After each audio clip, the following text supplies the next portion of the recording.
함께 은혜 받으실 말씀은 로마서 1장 17절 말씀 봉독하도록 하겠습니다. 복음에는 하나님의 의가 나타나서 믿음으로 믿음에 이르게 하나니 기록된 바 오직 의인은 믿음으로 말미암아 살리라 함과 같으니라. 아멘.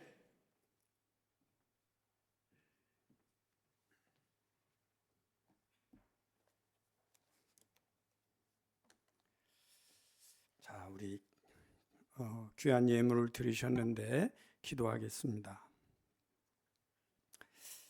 하나님, 저희가 오늘 각 교회에서 주일을 맞이하여 하나님께서 주신 은혜의 축복과 안식일을 보내고 또 예배를 드리면서 많은 은혜를 받고 그리고 또 여전히 하나님께서 주시고자 하는 예비된 은혜가 있어서 우리 성결교회 가족으로 한 곳에 모였습니다. 하나님께서 예비하신 은혜가 무엇인지 오늘 내일 모레 동안 우리 각자에게 가장 시급하게 하나님께서 보여주시고 깨닫게 하셔서 우리가 그동안 스스로도 잘 알면서도 극복하지 못했던 문제들이 극복되며 하나님을 더 알아가며 그리고 조금 더 괜찮은 그리스도인이 될 수 있도록 은혜 베풀어 주옵소서.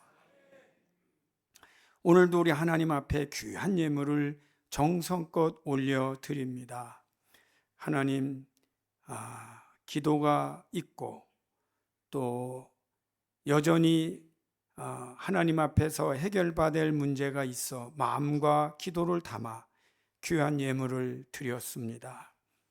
하나님, 우리가 살아있을 때 우리가 기도하던 모든 것을 응답받는 축복을 허락하여 주옵소서.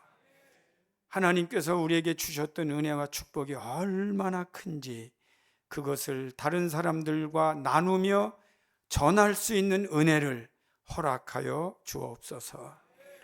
오늘부터 시작하는 3일간의 특별한 영적 대각성 집회, 부족한 종과 사랑하는 우리 직분자들을 축복하셔서 처음부터 마지막까지 잘 감당하게 하시며 하나님 예비하신 뜻이 온전히 이루어지는 은혜를 맛보게 하옵소서. 예수 그리스도의 이름으로 기도드리옵나이다. 아멘.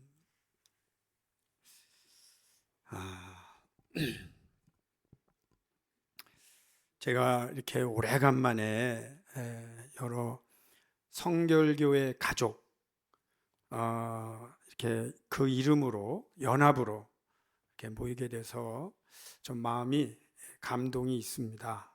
저는 성결교회에서 은혜를 받고 하나님의 은혜를 굉장히 많이 받았어요. 소위 말하면 인생이 완전히 바뀌는 그런 은혜를 받고 이제 신학교를 갔어요. 신학교 가서 공부하면서 또 학교에서도 은혜를 많이 받았어요. 학교에서 은혜를 많이 받고 그리고는 또 공부도 이것저것 좀 하다가 이제 유학을 가서 또 공부를 하는데 글쎄요, 제가 오늘 여러분들하고 이렇게 대화를 나눌 때 가능하면 솔직하게 제가 이야기를 하려고 합니다. 그래서 물론 모든 설교가 다 솔직하지만 이제 어떤 때는 자기의 이야기를 좀 덜 하는 경우도 있지만 우리 성결 가족 영적 대각성 이런 이제 집회는 제 마음에 이제 그런 게 있어요. 우리는 왜 우리이기 때문에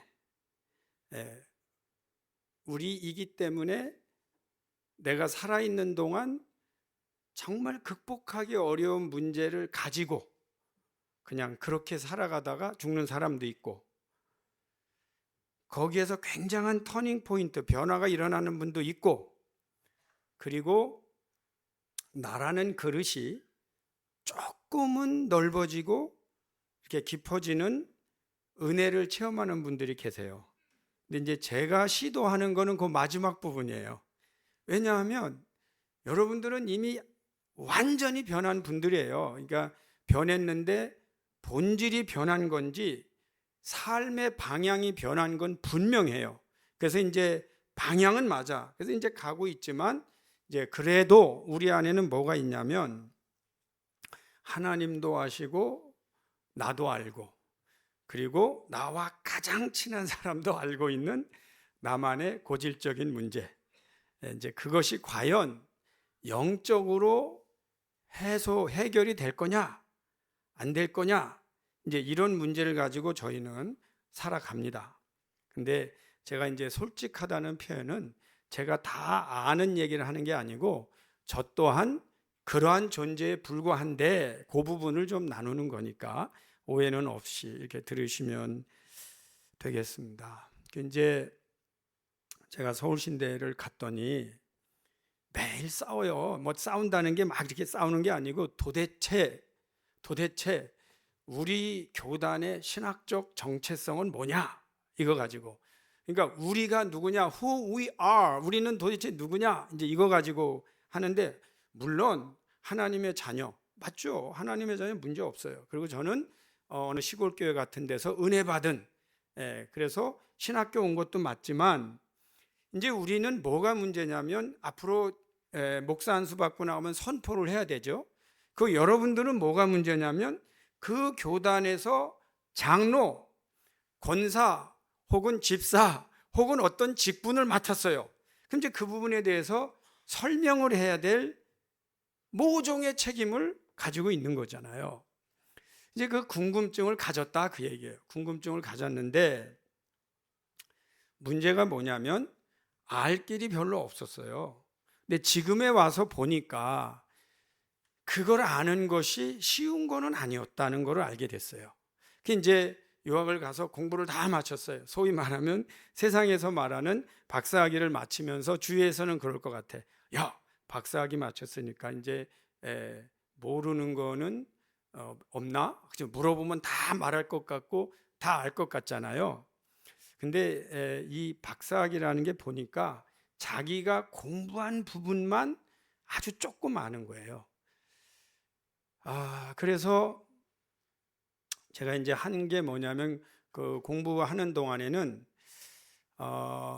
쫓아가느라고 그야말로 이 모든 왜 가면 이제 다 앉아서 영어로 말하는데 나만 모르는 것 같이 계속 앉아 있는. 그래서 그게 몇 년 되면서 이제 그 시간을 지나요. 근데 이제 토론토 대학에 가보면 15층짜리 세계 7대 7번째 들어가는 장서가 1000만 권이 넘는 대단한 도서관이 있어요. 근데 그 도서관에서 이렇게 제가 공부하다가 너무 늦게 나가는 바람에 갇힌 적도 있습니다. 그런데 거기를 바라보면서 내가 아는 것이 아마 과일 중에 껍질이 가장 얇은 게 있다면 혹시 그냥 사과라고 가정을 합시다. 근데 내가 알고 있는 것이 사과 껍질만도 못하다 그런 생각을 하면서 이 엄청난 이 지성 앞에 누가 뭐 말한 것도 아닌데 이제 작아진다 아니면 겸손해지지 않을 수가 없었어요. 그러면서 제가 이런 생각을 했어요. 이거는 폭탄이 떨어져도 누가 훔쳐갈 수 없는 지적 재산이다. 근데 그 지적인 재산이 있는 사람들은 무너진 재 가운데도 일으켜 세울 수 있다. 그런데 지적 재산 머릿속에 두고 그 민족이 역사 속에 가지고 있는 재산이 아닌 보물을 가지고 있는 사람들은 빼앗기면 보물을 빼앗기는 거다. 그런데 누가 훔쳐가도 바로 회복이 가능한 그리고 누가 훔쳐갈 수 없는 이 엄청난 자산을 가지고 있는 사람이 돼야겠다. 혹은 그걸 가지고 있는 민족이 돼야겠다는 생각을 하게 됐습니다. 그런데 그 싸움은 끝도 없을 뿐만 아니라 혼자 싸우다 죽거나 아니면 아무리 쫓아가도 표도 안 나는 거리, 그 정도의 거리에 우리가 있을 수 있습니다. 자, 이거는 그냥 지나가요. 이게 이제 와서 이 원론적인 얘기를 다 할 필요는 없잖아요. 근데 그걸 더 좁혀. 저는 한국에서 신학을 했고, 그리고 이제 소위 말하면 성결교회에서 학교를 졸업하고 성결교회 목사 안수를 받은, 인생의 변화를 다 받은, 그게 이제 가서 제가 공부를 하면서 내가 누구냐 이걸 다시 물어봤어요. 그걸 물어봐서 목사 안수 받은 지 이미 제가 40에 공부를 마쳤으니까 나이 40에 박사학위를 끝낸 뒤로 다시 도서관으로 갔어요. 왜 그랬냐? 다시 읽으려고. 가서 제가 읽은 책이 뭐냐면 개론책입니다. 개론. 이제 구약 성경 개론, 신약 성경 개론, 조직 신학 개론을 읽었어요. 우리가 많은 사람들이 그 개론서는, 인트로덕션은 뭐 우리 신학교 1학년 들어가자마자 끝낼 거다 이런 생각을 하는데, 막상 제가 공부를 다 마치고 나니까 내가 모르는 것이 개론이구나. 이제 내일 우리 제가 목사님들하고 공부할 거거든요. 그런데 제가 개론 얘기를 할 거예요. 근데 왜 이 개론이 중요한지, 그리고 이 개론이 왜 어려운지, 그런 얘기를 내일 또 할 겁니다. 그런데 그걸 다 읽고 나서 이제 또 목회를 하는 거죠. 목회를 하는데 여전히 저에게 배고픔이 있는 거예요. 그래서 오케이, 그러면 내가 이제 우리 교단의 파운더라고 할 수 있는 웨슬리를, 그러니까 이제 제가 이런 강의를 하려고 공부한 게 아닙니다. 제가 유명한 학자가 되려고 공부한 게 아니고 저 자신을 위해서 공부를 한 거예요. 근데 혹시 저 자신의 지적인 어떤 부분만 위해서 공부했느냐? 뭐 가능하죠. 근데 제가 조금 더 솔직하게 표현하면, 아니 이건 나도 잘 모르면서 계속 설교할 수 있는 문제인가? 이런 자각, 영적 대각성, 저에게 awakening, 그 어떤 모멘트, 야 이거 좀 더 확실하게 하자, 좀 더 알자 하는 부분에 이제 해서 다시 이제 이 소위 말하면, 제가 오늘 책을 좀 들고 나왔습니다만, 웨슬리의 생애와 신학이라는 책을 이제 쓰는데, 자료만 가지고 10년 넘게 정말 이거하고만 씨름을 했어요. 하는데 내린 이걸 다 하고 나서 900페이지 정도 넘게 쓰는데, 제가 한 일이 있다면, 이 책을 쓰면서 한 일이 있다면, 그동안에 나와 있는 가장 가치 있는 자료를, 다행히 그 큰 도서관, 그리고 요즘 잘 돼 있는 어떤 그 정보 수집 시스템을 통해서 현행에 나와 있는 가장 가치 있는 자료들은 아마 다 모아서 보려고 노력을 했어요. 노력을 해서 이걸 하고 나니까 나는 이거 끝나면 이제는 거의 아는 줄 알았어요. 그런데 이걸 하고 났더니 너무나 중요한 거를 또 못한 거예요. 이 안에 담지 못한 거예요. 그게 뭐냐면, 이분은, 웨슬리라는 분은요, 이제 마지막에 나옵니다. 3일 후에 나오는데, 이 3일 후에 나올 내용을 왜 제가 지금 하냐면, 그 연속극에 보면 뒤에 조금 비춰주면 또 오게 돼 있죠. 그래서 하는 거예요. 그러니까 이렇게 딱 자막으로 나온 거 보고 3일 동안 안 온다, 그분은 이제 문제가 있는 거죠. 그런데 이분은 영국 국교회의 사제예요. 영국 국교회는 프리스트라고 불러요. 근데 영국 국교회 사제인데 무슨 이유로, 그것도 아직 말하면 안 돼. 이제 궁금하잖아요. 그럼 이제 3일 동안 나와야 돼. 무슨 이유로 50년간을 교회 밖에서 설교하고 다닙니다. 그러니까 야외 설교라고 하는 기독교 역사 속에 매우 독특한 사역을 마지막까지 감당한 분인데 왜 그랬는가? 이제 그런 부분도 이제 다시 한번 말씀드리지만 셋째 날 나옵니다. 그런데 이분 이전에 이제 이분이 다 하고 나는데 우리 교회 이분에 대해서 많이 알아요. 근데 많이 알고 있는데 그 많이 알고 있는 분들에게 나타나는 현상, 이제 이분을 잘 아는 분들이 감리교, 그 다음에 성결교입니다. 왜냐하면 이분은 웨슬리안들이라고 하면 감리교나 성결교에서 많이 알아요. 그런데 참 흥미로운 거는 제가 공부를 하다 보니까 무슨 생각이 드냐면 바로 알고 있느냐 이 문제에 또 부딪히는 거예요. 그래서 이분이 뭐를 했냐면은 이 성령 운동을 했어요. 이 기독교 역사 속에 가장 강력한 성령 운동을 했어요. 이제 우리가 성령 운동하는 거 맞아요. 맞는데 이분이 1년에 한 50권 내지 60권씩 정도의 책을 읽어요.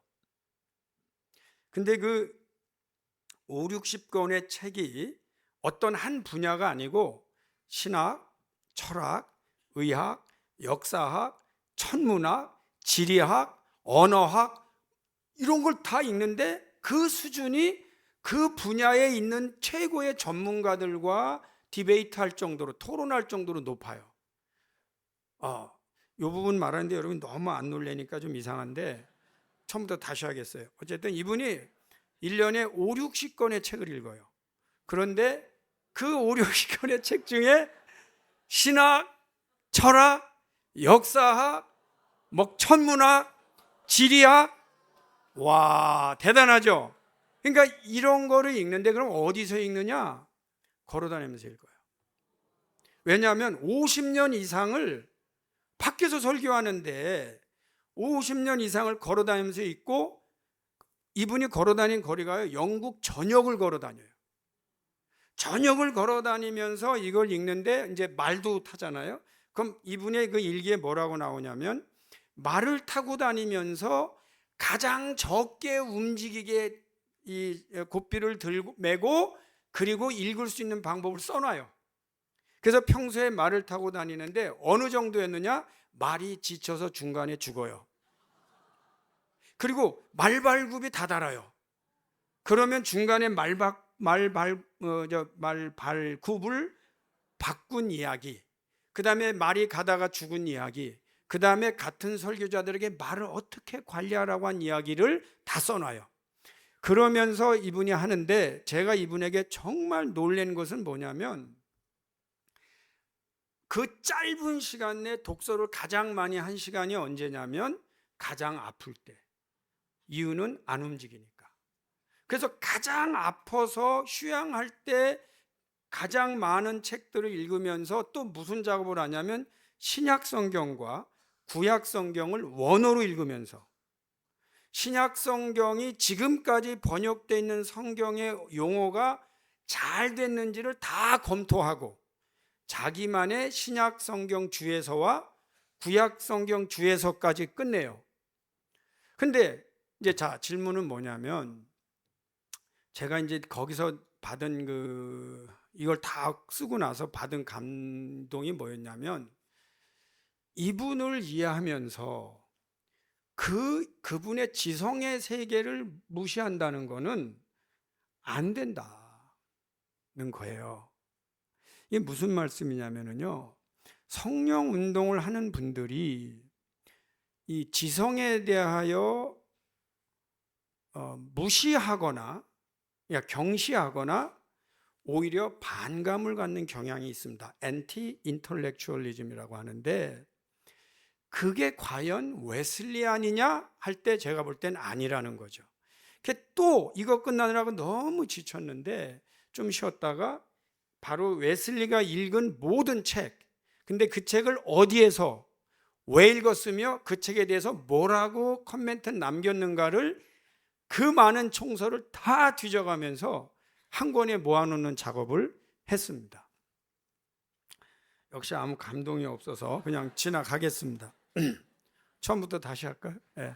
어쨌든 작업을 했어요. 했는데 근데 여러분한테는 참 죄송한 얘기고 좋은 표현은 아닌데 저에게는 다행히 그 팬데믹이 와서 코로나가 와서 2년 반 만에 이걸 끝낼 수가 있었어요.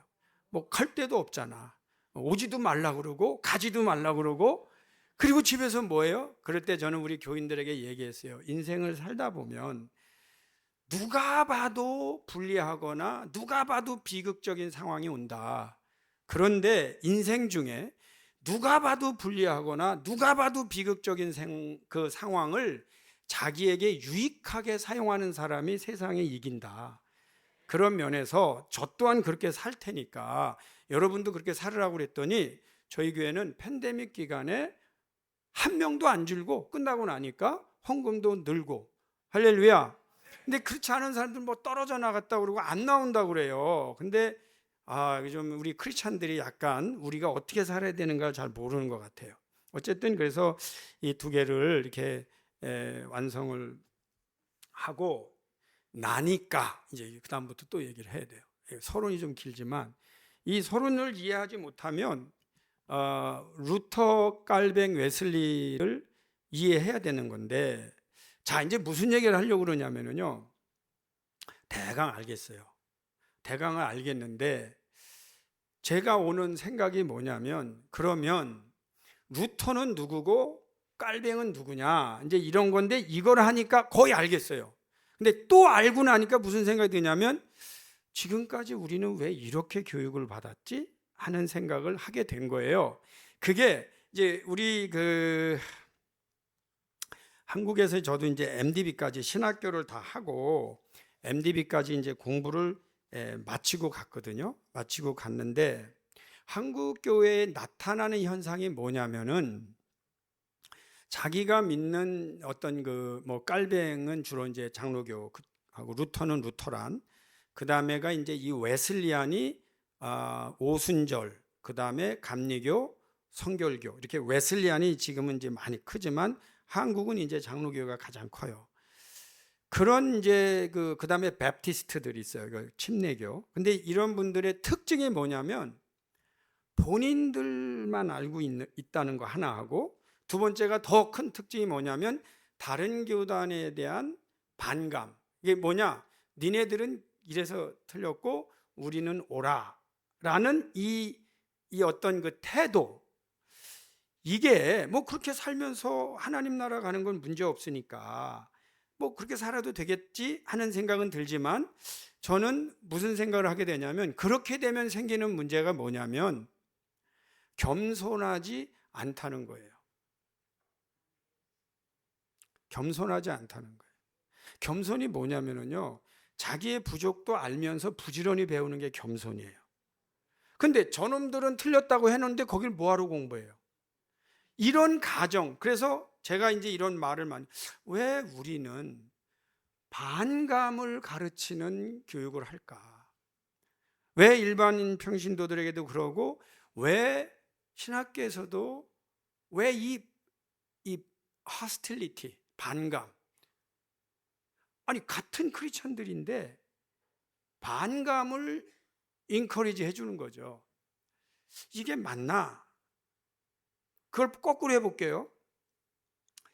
내가 옳고 저희가 그러다는 반감을 갖는면은 이분은 이 분야는 잘 가진 거예요. 근데 제가 가지고 있는 생각은 이거를 저것까지 아는 신자로 만드는 게 불가능한가? 이거예요. 방법론적으로. 그러니까 겸손하지 않은 신앙이 제가 묻는 건 과연 건강한가를 묻는 거예요. 그 다음에 더 나가서 여러분 참 특이해요. 열정이 있는 분들이 여러분 열정 있는 분들 손 들지 마세요. 그 열정이 있는 분들 안에 모종의 반감과 적이 좀 있는 거예요. 그게 어떤 적인지는 난 가정을 하지 않겠어요.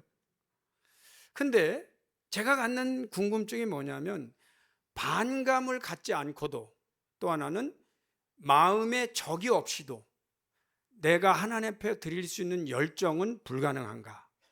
라는 생각입니다.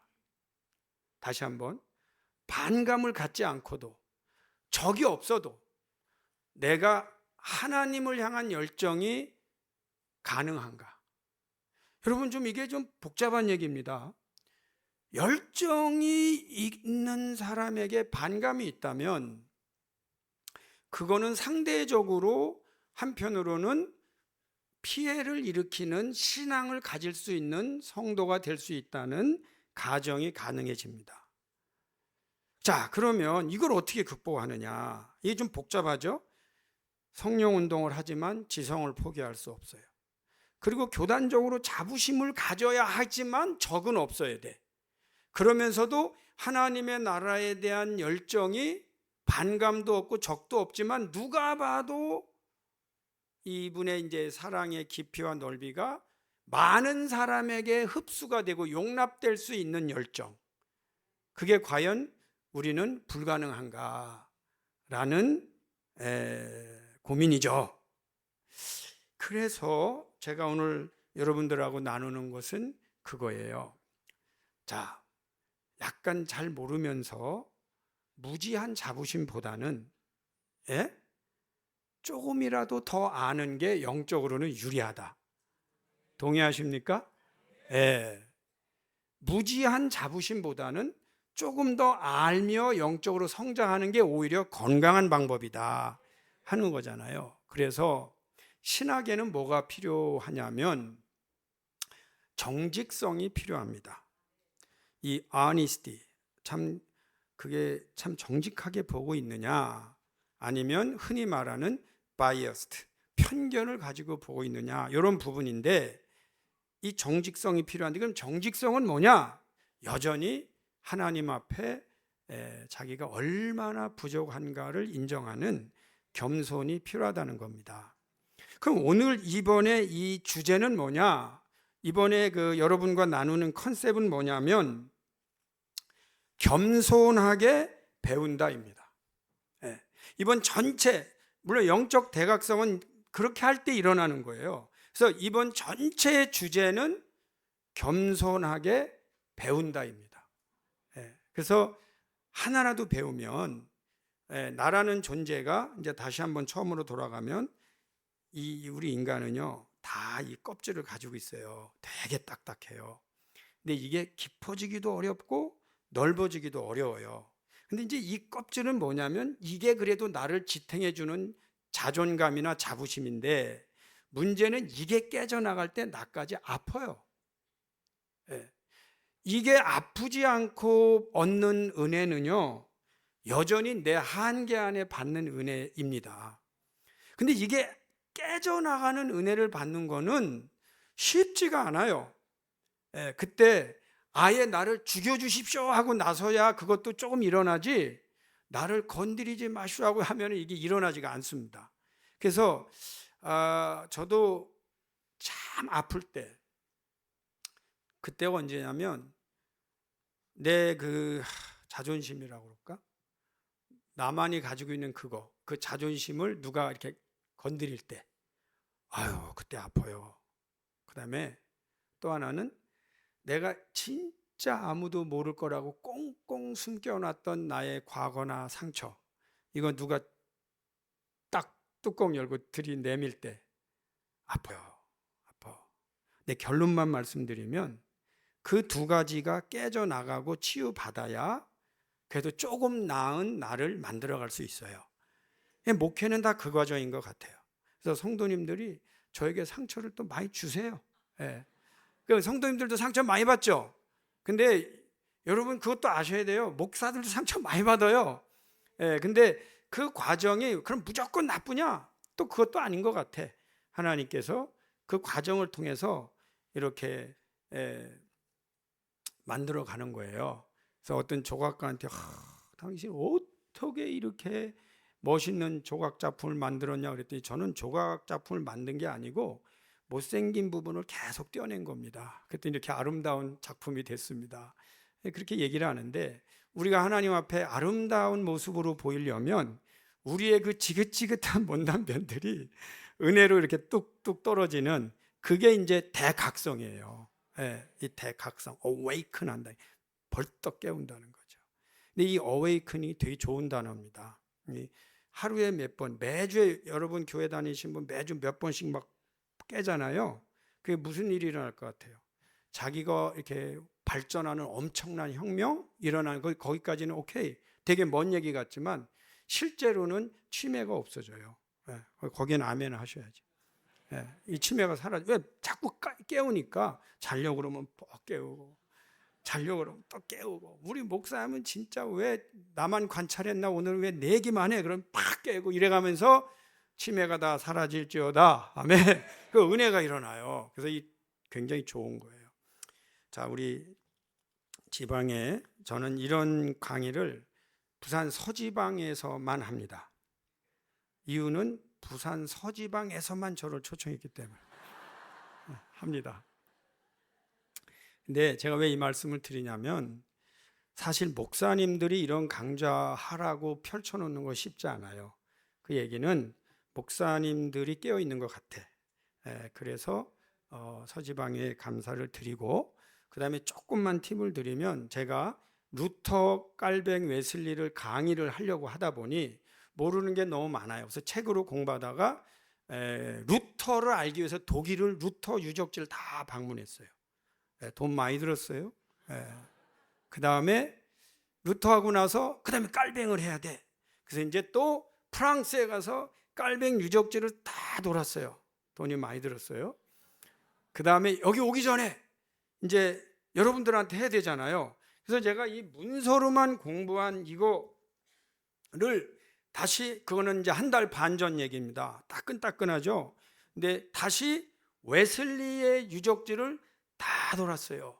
그래서 제가 이 강좌를 하면 얼마나 이게 뭐 저한테 뭘 드릴지는 모르겠지만 믿지는 장사를 하는 거예요, 내가. 근데 이제 뭐 투자를 많이 했어요. 왜냐하면 기왕이면 이게 더 좋은.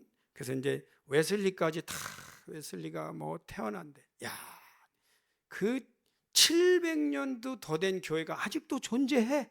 영국에서. 야, 이게 가능한가 막. 그런데 그래도 거기 예배도 드려요. 예. 근데 그런 장소도 가보고, 그때 웨슬리가 왜 이런 데서 옥스퍼드 대학이라고 하는 그 정말 당대 그 명문대 나온 사람이 왜 여기서, 그분은 그런 얘기를 합니다. 야, 이 교인들하고 나하고는 안 맞는다. 왜냐하면 자기는 최고 좋은 대학을 나와서 설교를 하는데 그분들은 그하고 아무 상관이 없는 인생을 사는 거예요. 그러니까 안 맞아. 예, 그리고 그 살던 집도, 아버지도 옥스퍼드 출신인데 아버지가 목회하는데도 뭐 화재도 나고 막 그래요. 그런데 그 화재가 그냥 난 게 아니다. 막 반대자들이 와서 뭐 이런 얘기까지 있을 정도로 쉽지 않은 시절을 살아요. 그래서 그런 부분들을 다 이제 보고 이제 와서 여러분들을 이렇게 만나는 겁니다. 자, 그 다음에 오늘 얘기를 빨리 지나가는데, 제가 오늘날까지 이제 신앙생활을 하고 그 나름대로 책에서 가르쳐 준 게 아니에요. 경건이란 뭐냐, 이제 이제 웨슬리 공부하고 루터 깔뱅을 공부하려고 하는 그 내용을 얘기하는 건데, 경건이란 뭐냐 그럴 때 저는 저 혼자 하는 거니까 여러분이 동의하셔도 좋고, 근데 저는 자기 자신을 돌아볼 줄 아는 사람, 자성할 줄 아는 분은 경건한 겁니다. 그리고 자성할 줄 모르는 분들은요, 시간이 갈수록 월스트해져요. awful, 정말 비참해져요. 근데 이게 과연 우리가 살아날 동안에 이 자성이라는 게 되는 건데, 이 자성을 잘 모르는 것 같아. 그게 뭐예요? 그 왜 일어나야 이렇게 하는 분들이 있는데 그게 참 어려운 거예요. 근데 이 자성의 문제를 오랫동안 마음에 두면서 여러분들이 좀 생각할 수 있기를 바라요.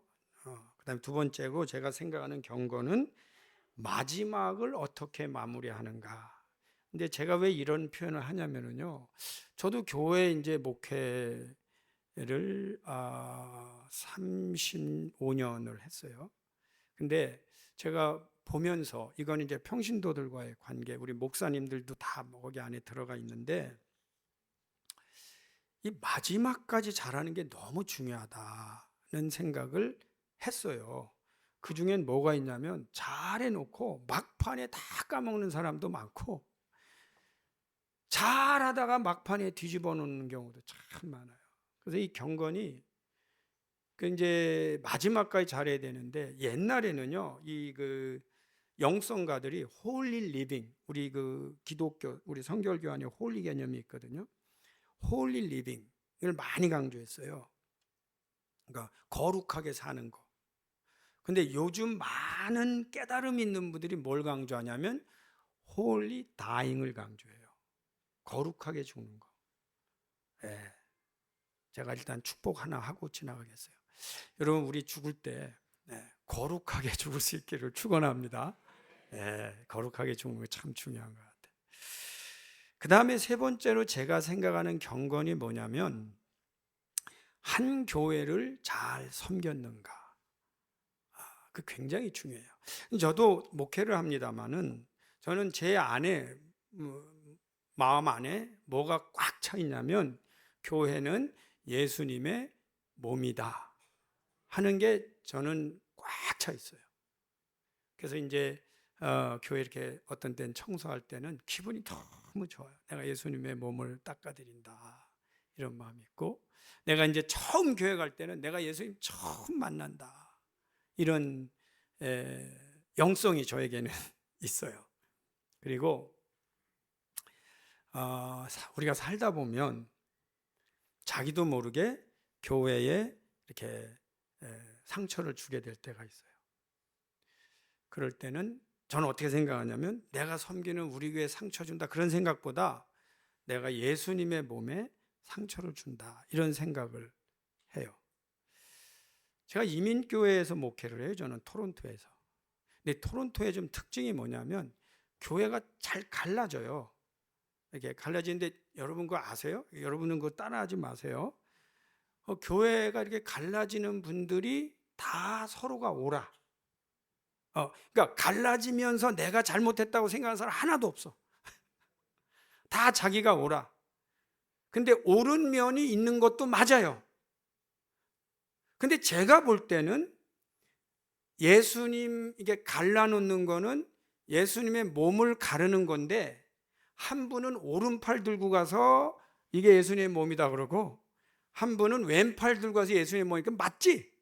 근데 문제가 뭐냐면 둘 다 옳기 때문에 예수님의 몸은 찢어진다는 거예요.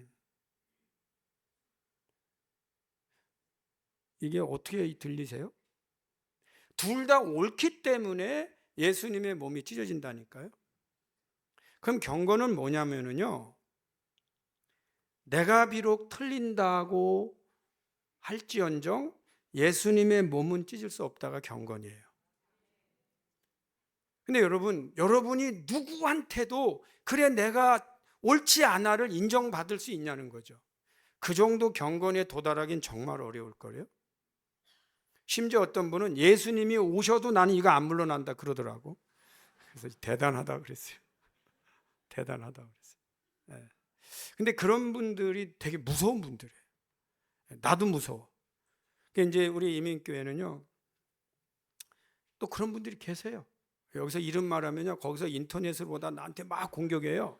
그러니까 이름은 말 안 하지만 우리 이제 목사님들이 모이면 가끔 물어요. 지금 그분 어디 가 계세요? 그럼 우리 교회 왔어요. 막 너무 힘들어해요. 그럼 또 옆에 있는 목사님 그분이 지금 한 3바퀴째 성지순례 중이야. 또 그런데 다른 분들이 뭐라고 축복하냐면 딴 데 보내지 말고 붙들고 있어. 뭐 이래가면서 그럼 제발 보내지 마. 제발. 그런 분들도 계세요. 왜 그렇게 소문이 나냐고. 근데 그러지 말고 그러니까 나는 내가 예수님의 몸을 이렇게 상처를 줄 바에는 차라리 내가 못난 게 좋습니다. 내가 못나서 막 교회 가서 울면 돼. 그냥 교회 가서 울면 돼요. 그게 난 경건이라고 보는 거죠. 세 가지 경건을 얘기했어요. 근데 네 번째 경건이 뭐냐? 현재 배우고 있는가? 이겁니다. 현재 배우고 있는가? 저는 한때 배움에 대해서 좀 과격한 표현을 썼었어요. 근데 지금은 그 표현이 별로 안 좋아서 안 쓰긴 하지만 제가 한때는 뭐라고 썼냐면 배우지 않는 것은 곧 자살이다. 이렇게 표현을 썼었어요. 근데 안 좋아. 근데 왜 그런 표현을 썼냐면 제가 언젠가 참 안 좋은 이야기인데 이렇게 뭐가 안 자란다는 거예요. 안 자라. 성장하지 않는다는 거예요. 그게 화초일 수도 있고 뱃속에 있는 아이일 수도 있잖아요. 안 자란다는 거예요. 근데 한참 안 자란데 가서 봤더니 죽었단 말이야. 그러니까 우리가 성장하지 않는다는 게 얼마나 큰 참 문제인지를 우리가 인식하지 못하고 살고 있는 거예요.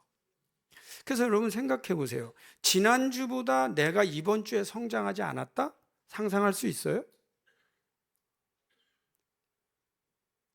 작년보다 내가 성장하지 않았다? 상상할 수 있어요?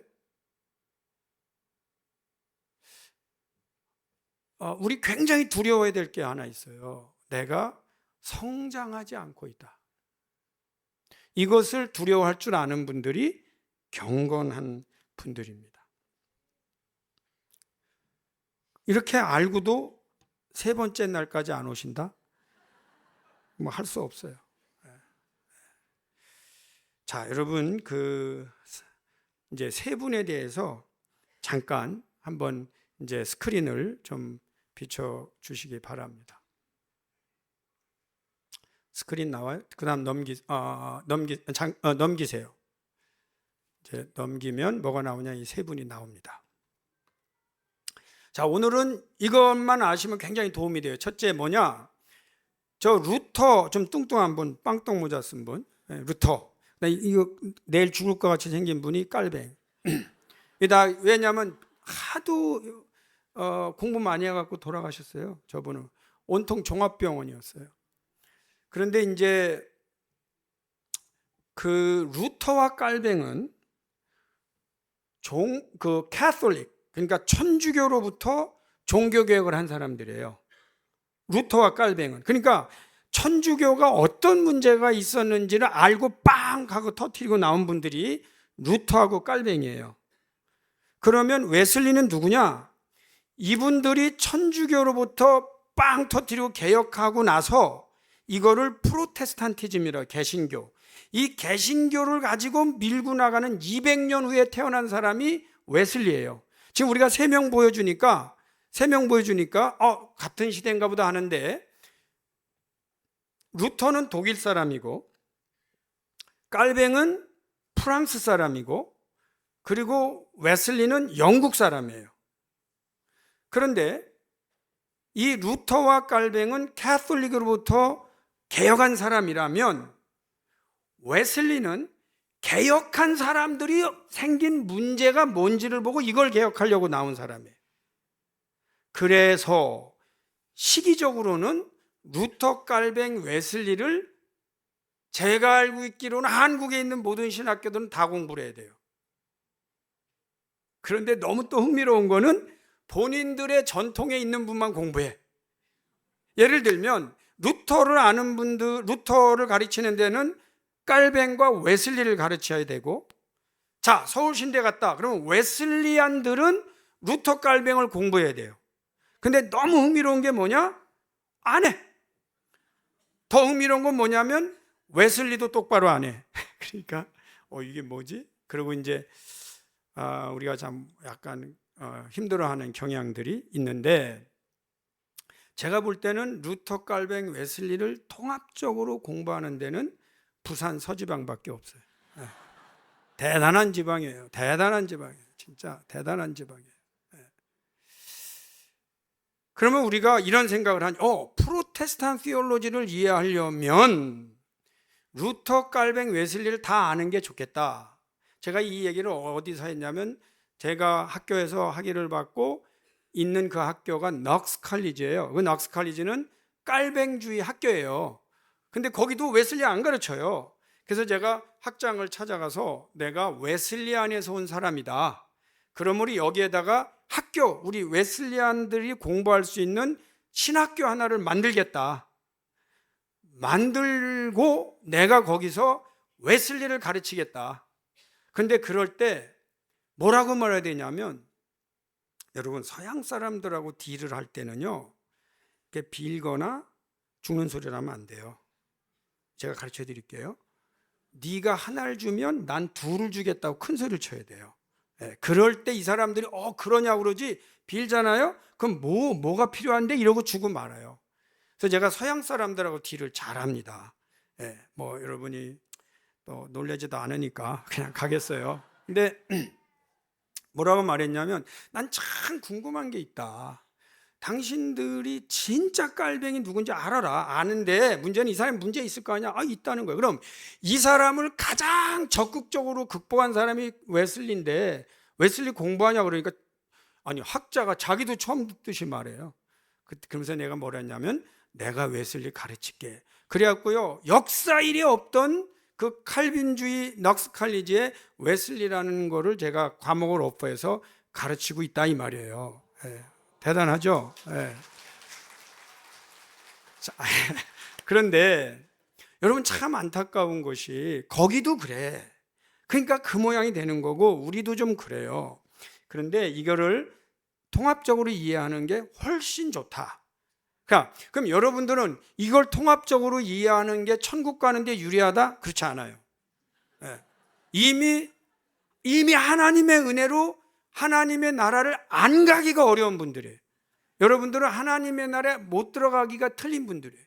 이미 하나님은 믿었고 하나님의 자녀가 됐어. 그럼 이거 왜 해야 돼? 할 때 제가 말씀드리는 게, 하는 게 좋다. 왜? 직분 감당하려면, 리더가 되려면, 조금 나은 사람이 되려면 하는 게 좋다. 여러분 내일 운동 안 한다고 죽어요? 아니잖아. 근데 왜 운동하라고 그래요? 하는 게 좋다. 별건 아닌 것 같아도 하면 좋아요. 아멘?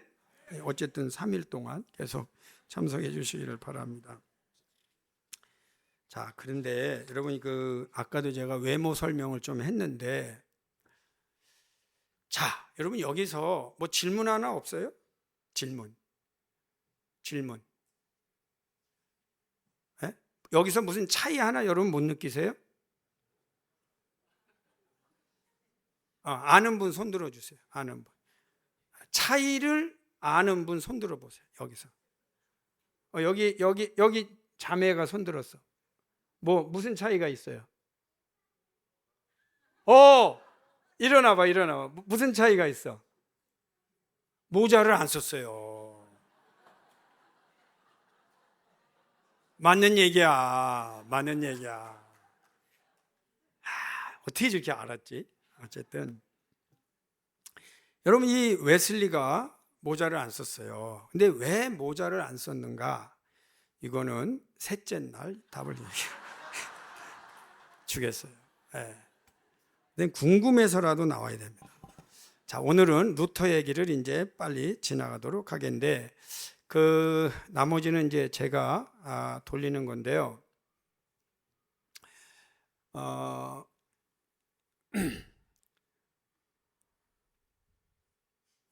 여기 보면 루터, 깔뱅, 웨슬리 신학의 공통점 10가지가 있어요. 이건 제가 골라놓은 거예요. 이거 만드느라고 오랜 시간 걸렸는데, 이거는 루터, 깔뱅, 웨슬리를 공부하면 와 하는 내용이에요. 그래서 이것도 셋째 날 하도록 그렇게 했습니다. 어떤 목사님은 대놓고 셋째 날 나 못 온다 그러는 거예요. 제가 그분 성함은 대사교회 권세강 목사, 이게 말할 수는 없어. 내가 말할 수는 없지만 하여튼 대놓고 못 온대. 그래서 왜 그러냐, 그러니까 총회 관계 일이라고 그래서 알아서 하라고 그랬어요. 어떡하겠어요. 내가 쫓아가면서 얘기할 거예요. 근데 이제 오늘 루터, 깔뱅 얘기 중에 루터 얘기까지만 하고, 내일 깔뱅 얘기하고 웨슬리 조금 하고, 마지막에 웨슬리 전체 이제 결론을 내리는데, 결론 부분에 가서는 어떤 문제가 있냐면, 그러면 오케이, 루터, 칼뱅, 웨슬리를 아는 거로 끝나는 거냐? 아니면 우리가 웨슬리언이기 때문에 어떻게 살아야 되냐? 이 부분을 이제 목사님들하고는 제가 지난번에 그 목사님들하고 요즘 제가 아주 고민하는 게 있어요. 그 얘기를 했어요. 정말 열광을 했는데 웨슬리안으로서의 신학과 설교를 어떻게 우리가 현장에서 실천할 거냐를 정말 열광을 했는데 그래도 어느 정도 픽처가 나왔어요. 근데 이제 이번에는 거기까지 평신도로서 진도 나가기는 어려울 거예요. 그러나 하는 데까지 해보도록 하겠습니다. 이 루터라는 분부터 하겠는데 이 루터는 왜 여기는 안 써놨지? 여기다 제가 써놨는데 이분은 1483년에 태어나서 1546년에 저기 써놨죠. 이제 이분이 돌아가셔서 보니까 62세 그리고 이제 독일 사람입니다. 근데 이분은 아버지는 이분이 이제 그 법 이런 거를 이제 공부하기를 원했어요. 그래서 이제 뭐 본인이 아버지 뜻도 있고 그러니까 이제 법을 공부하고 그리고는 이제 소위 말하면 제가 좀 더 법을 공부하고 그리고 이제 아버지한테 가서 뭐 얘기도 하고 그러면서 이제 집을 방문하는 그런 때가 있었어요. 그런데 가다가 이게 막 그냥 그 천둥 번개가 치고 특히 그 번개가 치고 막 그러니까 이분이 그냥 꽉 엎드려 갖고 살려달라고 하면서 이제 뭐 기도를 해요. 그런데 정말 살았어. 그러니까 집을 방문하고 나서 바로 일주일 만에 수도원으로 들어가요. 수도원으로 들어가요. 거기 어거스틴 수도원인데 참고로 왜 제가 어거스틴 수도원이라는 말을 하냐면 굉장히 엄격한 수도원입니다. 굉장히 엄격한 수도원이에요. 근데 이분은 이제 어떤 문제를 가지고 있었냐면 여러분 수도사들은 뭐를 하죠? 맨날 이제 아침부터 일어나서 기도하고 막 하잖아요. 근데 이분이 참 흥미로운 걸 깨닫는 거예요. 그게 뭐냐면 아무리 기도해도 아무리 훈련을 해도 죄가 안 사라지는 경험을 하는 거예요. 충분히 그럴 수 있죠. 그래서 이분이 이제 가서 고해성사를 하는 거죠. 근데 이 고해성사를 얼마나 오랫동안 미주알고잘 하냐면 듣는 분이 열받아 갖고 야, 좀 죄 같은 걸 들고 와라. 그 지금 6시간 동안 내가 듣고 있는데 뭘 더 하려 막 이런 책망을 들어서 알았다고 그러고 가다 말고 또 생각나서 왔다는 거예요. 그만큼 죄 문제를 고민을 해요. 그럼에도 불구하고 그때 당시에 이제 소위 말하면 카톨릭은 로마 교황청인데 그런 데서는 뭘 가르치냐면 이게 이제 그 열심히 살아라. 살면서 착한 일 해라. 이거를 많이 가르쳤어요. 근데 이게 나쁜 건 아니에요. 왜 그러냐면 이걸 이해해야 돼요. 열심히 살아. 착한 일 많이 하는 게 절대 나쁜 게 아닌 게 그때 당시에 성경은 라틴어였어요. 그러니까 너무 흥미로운 게 미사를 인도하는 분들이 라틴어 성경을 읽는 거예요. 그러면 독일 사람들이 그거 이해해요? 못해요? 못하죠. 거기서 나온 게 예배 드리러 간 게 아니고 예배 보러 간다가 나온 거예요. 그냥 가서 이렇게 보면 돼. 이렇게 가만히 있다가 일어나라면 일어나고 앉으라면 앉고 가라면 가. 그래서 다 잘 봤어. 예배 잘 봤냐? 잘 봤어. 그런데 하나님 이 말씀은 또 뭐 이렇게 많이 이게 설교라는 걸 거의 안 해요. 다 의식이에요. 그러면서 이 사람들은 성경도 모르지만 하나님 앞에 기도는 하잖아요. 그러면서 가르칠 게 뭐냐? 성경을 세부적으로 가르쳐 봐야 몰라. 그래서 여러분 혹시 옛날에 유명한 성당 가보면 뭐가 돼 있냐면 글씨는 없고 그림만 있어요. 그림만 있죠. 그 성화가 온통 저 끝까지. 그 왜 그러냐? 그림 보면서 은혜 받으라는 거예요. 그래서 예를 들면 옛날에는요 동네마다 부흥회를 했어요. 그래도 근데 부흥회를 어떻게 했느냐? 마차에다가 유명한 그 막 영성이 나오는 성화를 끌고 가서 그 마을 동네 한가운데 갖다 놓으면 마을 사람들이 와서 성화 앞에서 기도하는 게 부흥회였어요. 그러니까 온통 그림으로만 학습할 때니까 한계가 있잖아요.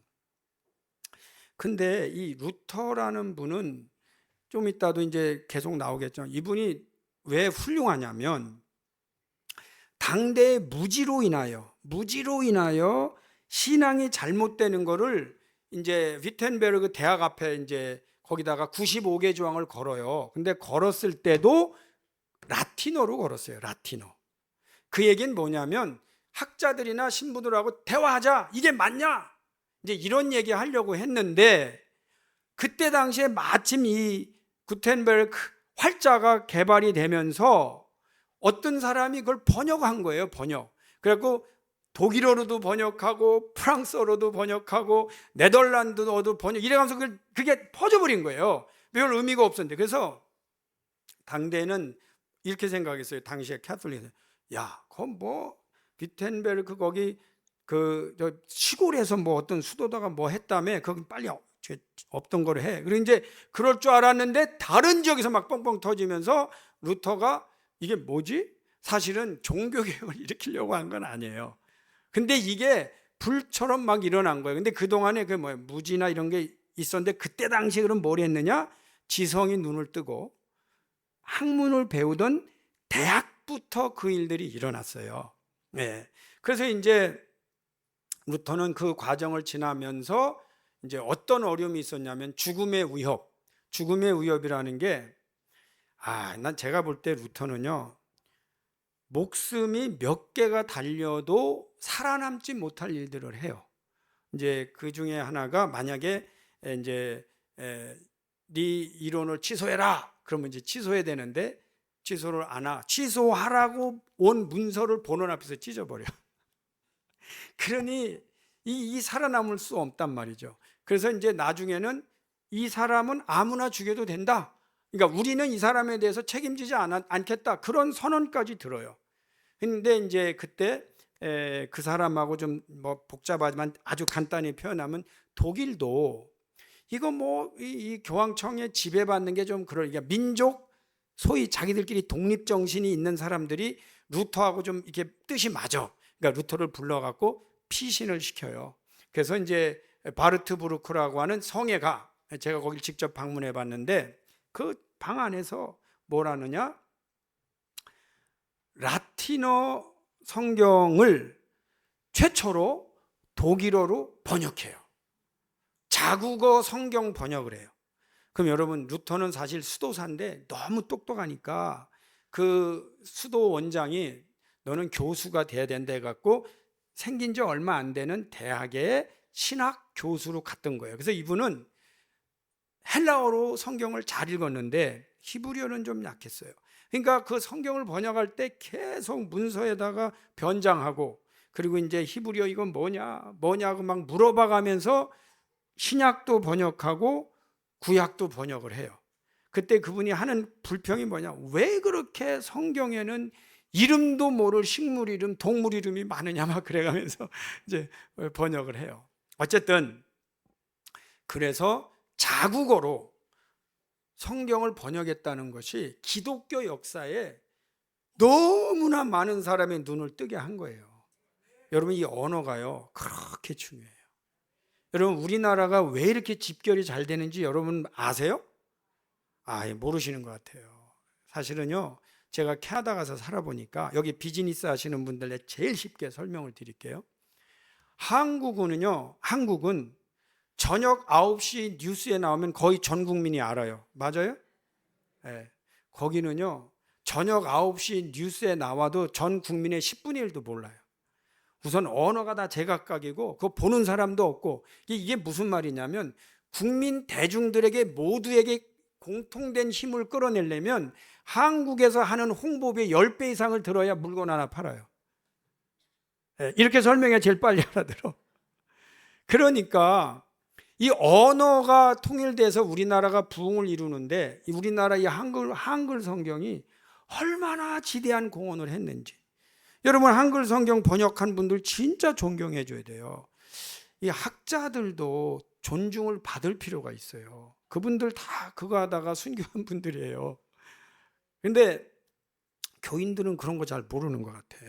근데 실제로는 이 학문하는 분들 위해서 중보기도 해줘야 돼요. 그분들이 끝까지 잘 감당하도록. 그래서 어쨌든 우리나라 이 개역 성경이 굉장히 우수한 성경 번역이 됐는데, 사실은 이 최초로, 근데 이것보다 조금 먼저, 글쎄 프랑스어로 최초로 또 번역이 됐어요. 그 프랑스어로 번역된 번역 성경에 왜 성경 번역이 필요하냐고 하고 모든 국민들에게 성경의 내용은 이것이다라고 서문을 쓴 사람이 누구냐? 깔뱅이에요. 그러니까 루터나 깔뱅은 종교개혁 이전에 뭐를 발견한 사람들이냐? 성경을 발견한 사람들이에요. 그전에는 라틴어로 벌게이트라는 거 있기 때문에 뭔 소린지 몰라. 근데 그거를 그들의 눈으로 읽게 했다. 그러면서 전 국민이 성경을 보게 했다. 이건 대단하죠. 근데 여기에 또 뭐가 있냐면, 여러분 예배를 드리러, 여러분 다 예배 드리러 오고 기도하잖아요. 근데 제가 하나 여쭤볼게요. 예배를 드리는 거하고 예배를 보는 거하고 뭐가 편해요?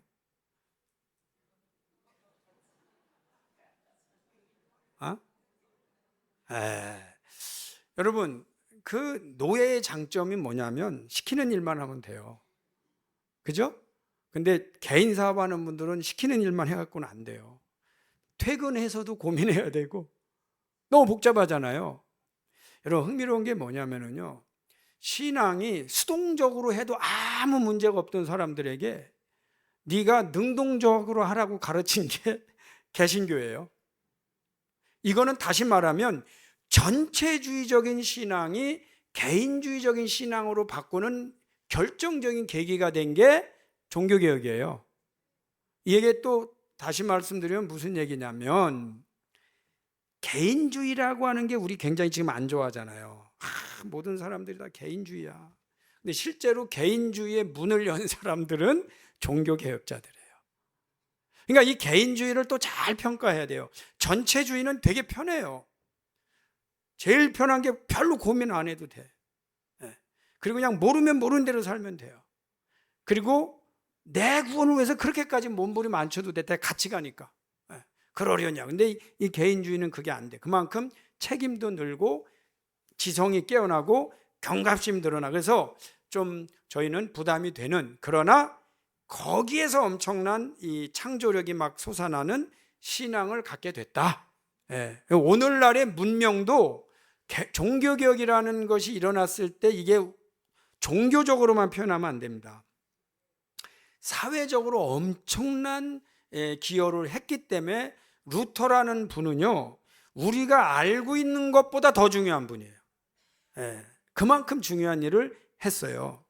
근데 이제 제가 이분에게 이분이 한 것 중에 하나가 뭐냐면, 의인은 선행으로 사는 게 아니고 믿음으로 의로워진다는 걸 선언한 거예요. 근데 이거는 로마서 강의하고 나서 그걸 선언을 한 거예요. 로마서에 보니까 오늘 읽은 본문 말씀인데, 오직 의인은 믿음으로 말미암아 살리라. 이 말씀에 믿음. 그래서 기독교 안에 믿음으로 산다는 걸 이제 또 보여준 분이 누구냐? 이게 루터란 말이에요. 그럼 굉장한 일을 한 거 맞죠? 근데 오직, 그러니까 justification by faith alone, 이게 오직이라는 말은 죄송하지만 성경에 없어요. 근데 이분은 근데 이제 초판을 찍었어. 루터 성경 대단합니다. 오늘날의 현대 독일어의 표본이 된 게 루터의 독일어 성경이에요. 현대 독일어의 표본이 된 게 루터의 독일어 성경이라니까요. 하도 안 놀래니까 할 수 없어.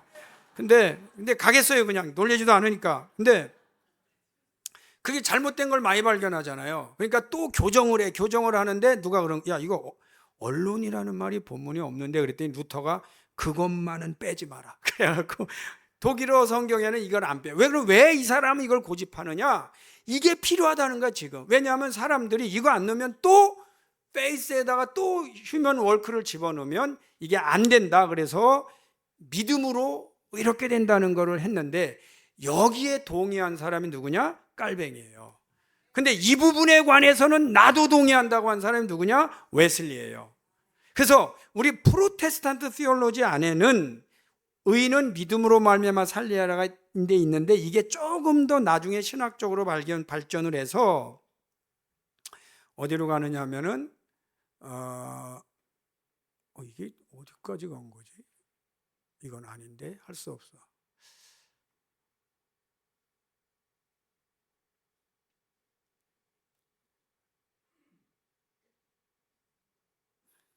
모르겠다.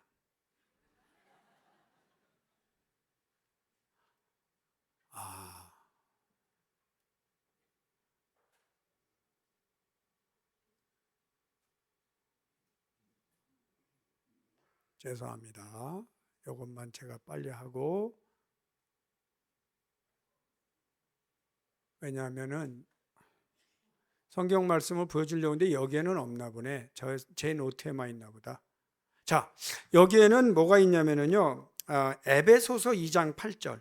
요게 이제 우리 프로테스탄트 시올로지의 굉장히 중요한 부분이에요. 에베소서 2장 제가 읽어드릴게요. 너희는 그 은혜에 의하여 믿음으로 말미암아 구원을 받았으니 이것은 너희에게서 난 것이 아니요 하나님의 선물이라. 아멘. 여기에 보면 이제 나중에는 요 용어를 쓰는데 그 은혜에 의하여, 그 은혜에 의하여는 by grace. For it is by grace you have been saved through faith. 그러니까 by grace through faith. 은혜에 의하여 믿음으로 말미암아 구원을 받았다. 이것이 이제 기독교 신앙, 우리 프로테스탄트 티올로지의 가장 중요한 표본이 되는 말씀이고, 루터가 로마서를 할 때 로마서 1장 17절에 복음에는 하나님의 의가 나타나서 믿음으로 믿음에 이르게 하나니 기록된 바 오직 의인은 믿음으로 말미암아 살리라 함과 같으니라 라는 말씀이고, 그것이 다시 로마서 3장 28절에 보면 그러므로 사람이 의롭다 하심을 얻는 것은 율법의 행위에 있지 않고 믿음으로 되는 줄 우리가 인정하노라. 이제 하면서 이게 이제 그러면 오직 의인은 믿음으로 말미암아 살리라 하는 것은 이제 됐단 말이죠. 됐는데 이게 또 나중에는 어떤 문제를 이야기하냐면 자 이제 여러분 보세요. 믿음으로 의롭게 된다는 이게 프로테스탄트 시올로지가 다 동의해. 그게 믿음이 아니고는 이 휴먼 워크는 자기가 수도원에서 해보니까 끝도 없어요. 그리고 이게 구원의 확신을 안 줘. 그러니까 선한 일을 아무리 해도 죄가 없어지는 것도 아니고, 이제 이걸 고민하던 분이 이 믿음으로 구원받는다는 거를 이제 강의하면서, 직접 신학교에서 강의하면서 야 이거구나. 근데 이걸 왜 우리 몰랐지? 뭐 하기야 자국어 성경을 안 했으니까. 그래서 이제 이거를 들고 나왔는데, 그리고 나서 이제 독일이나 프랑스나 이런 데가 믿음으로 구원받는데 다 동의하다 보니까 믿음으로 구원받은 거예요. 뭐가 문제죠? 믿음으로 구원받았다니까 이게 어디로 갔냐면, 그러므로 더 이상 믿음 외에 다른 걸 안 해도 되는 거로 가는 거예요. 믿음 외에 다른 것을 안 해도, 그러니까 믿음으로 구원받은 사람이 교회에 가득한데, 그런데 보니까 기독교인답진 않은 사람이 되게 교회에 많아진 거예요. 그리고 나 따라 기도해. 하나님 아버지, 내 예수님을 구주로 영접. 너 이제 구원받아. 이게 너무 싸게 복음을 주는 거예요. 그래서 그거를 cheap grace라고 그래요. 값싼 복음. 근데 이게 너무 많아지니까 나중에 이제 웨슬리 같은 분은 뭐라고 말했냐면, 교회 안에 있는 이교도들이다 이렇게 표현했어요. 안 믿는 사람보다 더 못한 기독교인들. 이렇게까지 한 분은 누구냐? 웨슬리예요. 그러나 루터 칼빈은 지금 거기까지 갈 시간이 없잖아요. 왜냐하면 이 행위 때문에 지금 구원되는 것처럼 말하니까 믿음으로 말미암아 구원받는다는 여기에 그냥 온통. 근데 그분은 그럴 수밖에 없어요. 이 부분을 우리가 알 필요가 있다, 이런 말씀을 드립니다. 그리고 이제 이분이 하나 좋은 개념을 우리에게 설명을 했는데, 그게 뭐냐면 인간은 의인이면서 동시에 죄인이다 그랬어요. 인간은 의인이면서 동시에 죄인이다. 스콜라주의. 자, 인간은 의인이면서 동시에 죄인이다 그랬는데, 자, 여기서부터 우리가 뭐 어떤 문제가 생기냐면, 이게 지금 칼빈 신학이냐 웨슬리 신학이냐 루터 신학이냐 헷갈립니다. 자, 여러분 제 말씀 들어보세요. 여러분 믿음으로 의인이 됐나요? 이제 믿음으로 의인이 된 건 맞아요. 그러므로 죄인이 아닌가요? 이게 헷갈리네. 그래서 믿음으로 의롭게 된 건 분명하지만, 그렇지만 우리가 여전히 죄인인 것도 사실이다. 그래서 이제 이 인간은 의인이며 동시에 죄인이다. Simul justus et peccatorum, 라틴어인데, 이게 무슨 인간은 의인이면서 동시에, 이거는 제가 볼 때 지금까지 누구도 하지 않았던 개념을 루터가 이 세상 기독교 신학계에 던진 화두예요. 인간은 의인이면서 동시에 죄인이다. 여기에는 이제 좋아요. 그런데 여러분, 인간은 의인이면서도 동시에 죄인이라고 했을 때 루터가 강조점을 둔 데는 어디였어요? 의인의 강조점을 뒀어요. 왜냐하면 이게 인간이 믿음으로 이렇게 된다고 했잖아요. 그죠? 인간이 믿음으로 이렇게 된다는데 강조점을 뒀어. 그게 칭의거든.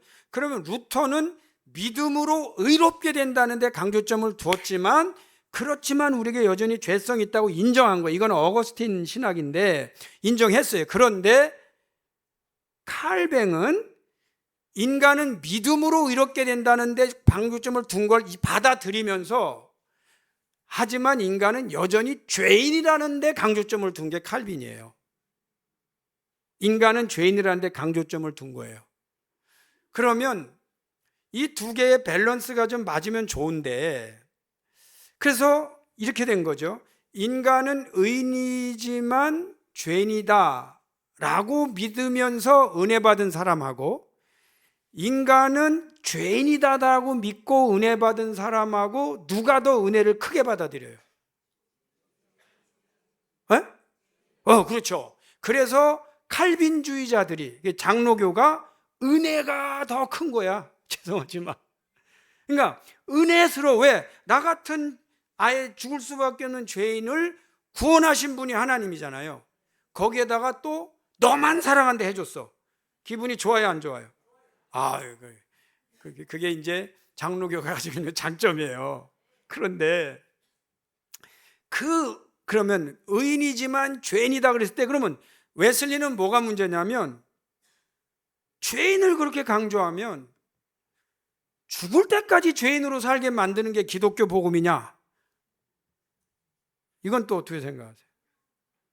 그 문제를 해결하려고 한 사람이 누구냐면 웨슬리예요. 그러니까 웨슬리가 말하는 또 핵심도 들어야 돼요, 안 들어야 돼요? 그건 셋째 날 제가 할 겁니다. 그 다음에 루터, 칼뱅, 웨슬리의 공통적인 특징은 뭐냐면, 성경을 중심으로 신학을 세우려고 했다는 거죠. 성경을 중심으로. 그게 무슨 얘기냐면요, 루터는 여기하고 바로 이제 결론으로 갈게요. 그래서 오늘 5시를 넘기지 않도록 하겠습니다. 물론 여러분이 건의하시면 더 할 수는 있겠지만, 그 정도로 건의할 의의는 저는 없다고 봐요. 다 죄인들이기 때문에 오늘 죄인 선에서 강의를 끝내는 게 제가 볼 때는 더 좋을 것 같습니다. 근데 이게 왜 문제가 되냐면, 하나님을 알 수 있냐는 문제가 제기가 됐어요. 하나님을 알 수 있냐?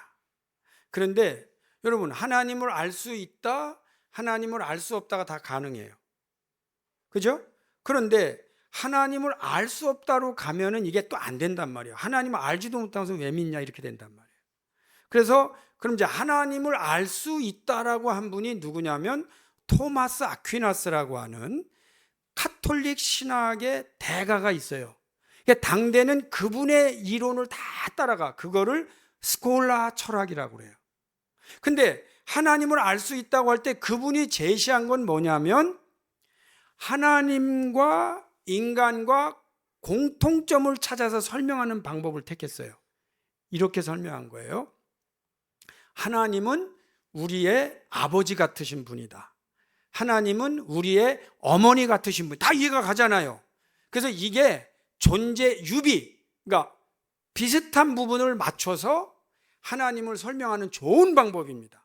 저도 지금도 하나님 설교할 때 아버지 또는 하나님 어머니, 제가 이렇게 설교를 해요. 그러니까 어머니 같으신 그 따뜻함, 치유해 주는 분, 그걸 강조한단 말이죠. 그런데 뭐가 문제냐면 여기서도 문제가 된 거예요. 하나님을 알 수 있다. 알 수 있죠? 그런데 문제는 이 알 수 있다고 한 사람이 권력자라는 게 문제예요.